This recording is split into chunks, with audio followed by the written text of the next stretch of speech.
We're turning here to France next, where in a historic verdict, former President Nicolas Sarkozy has been sentenced to 5 years in prison.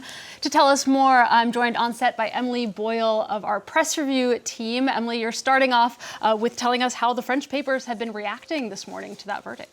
Well, it's all over the French front pages. Let's start on the left of the press with Libération. They have this quite striking front page this morning. Sarkozy almost behind bars, and those bars reading La Tôle, slang for prison. It says that Sarkozy has been condemned to 5 years in prison for criminal conspiracy in the Libya financing affair. Now, L'Humanité also on their front page, going with quite a similar photo there of the former president with a Monopoly reference here. Case prison, referring to the famous go directly to jail and do not pass go card.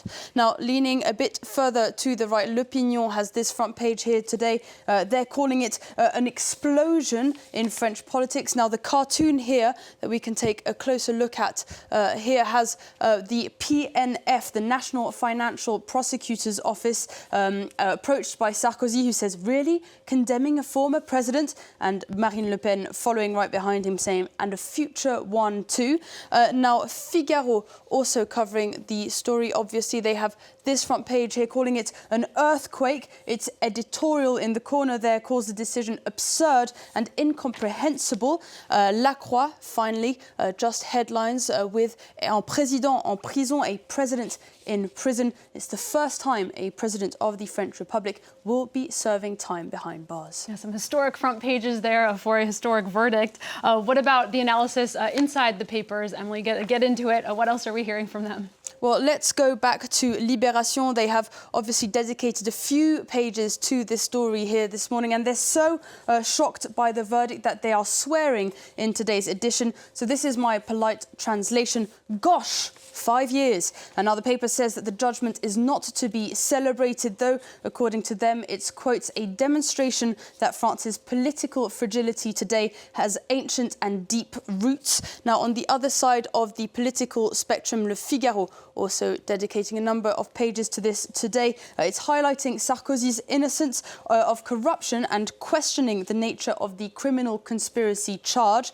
It also questions some of the modalities of the sentence which made prison inevitable for the former president. Now, looking slightly further afield with The Guardian, they have this analysis piece today. Sarkozy's spectacular downfall makes turning point in France's struggle against graft. It says that the French courts are sending a clear message. Both former presidents and presidential hopefuls are not above the law.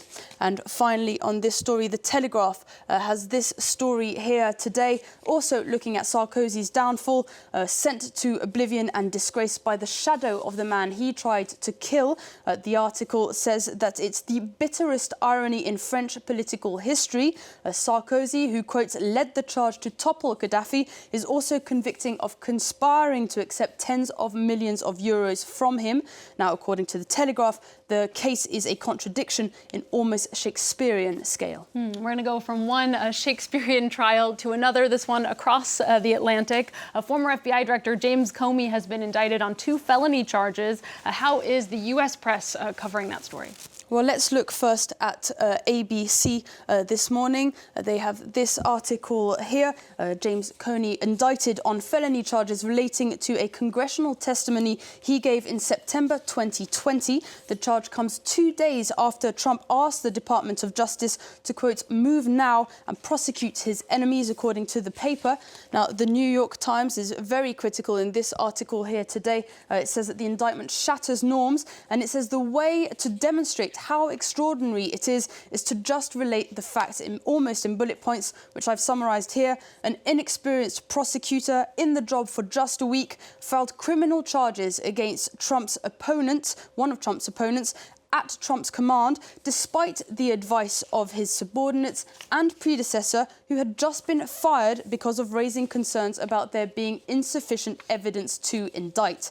Now, The Atlantic finally has this article here today. It's looking ahead to the future. This article says it's just a demonstration of Trump's plans for the future. It's, quotes, another step in a plot to shred the rule of law in order to pervert the next election and protect his corruption distraction from accountability. All right, staying in the U.S. for this next story, Emily, the latest episode of South Park has been getting quite a lot of coverage. Why is that? Well, let's have a look at the article here in The Guardian about that episode of South Park. They've finally gone there, South Park. Let's rip at Benjamin Netanyahu after a 3-week break during which a lot of things happened. All eyes were on the next episode of South Park to see how they were going to interpret them. Now, this article says it's not the most outrageous episode of the season, but it is the funniest, ending with Kyle's mother scolding Netanyahu for, quotes, flattening neighbourhoods and then wrapping himself in Judaism like it's some shield from criticism. Now, that was a quote taken out of context from that episode, of course, but I recommend that you watch it and enjoy, for instance, the latest adventures of Trump's unholy love child with Satan. So a very political episode of South Park, it sounds like. Finally, though, Emily, the U.S. has more than just politics to worry about. Yes, never mind politics. What the Americans should really be concerned about is the squirrel of death that is terrorizing a California city. An extremely mean squirrel has gone nuts and sent 2 people to hospital with extreme lacerations. Now, this is the sign that people of the neighborhood put up. It reads, "Attack squirrel, beware." This is not a joke. 5 people have been attacked. The squirrel comes out of nowhere and attacks your legs, arms and faces. I feel like an attack squirrel should probably be in the next episode of South Park, in my opinion. Yeah, absolutely. That squirrel has some main character energy, I think you could say. Emily, thank you so much for that look through today's papers. That was our press reviewer, Emily Boyle.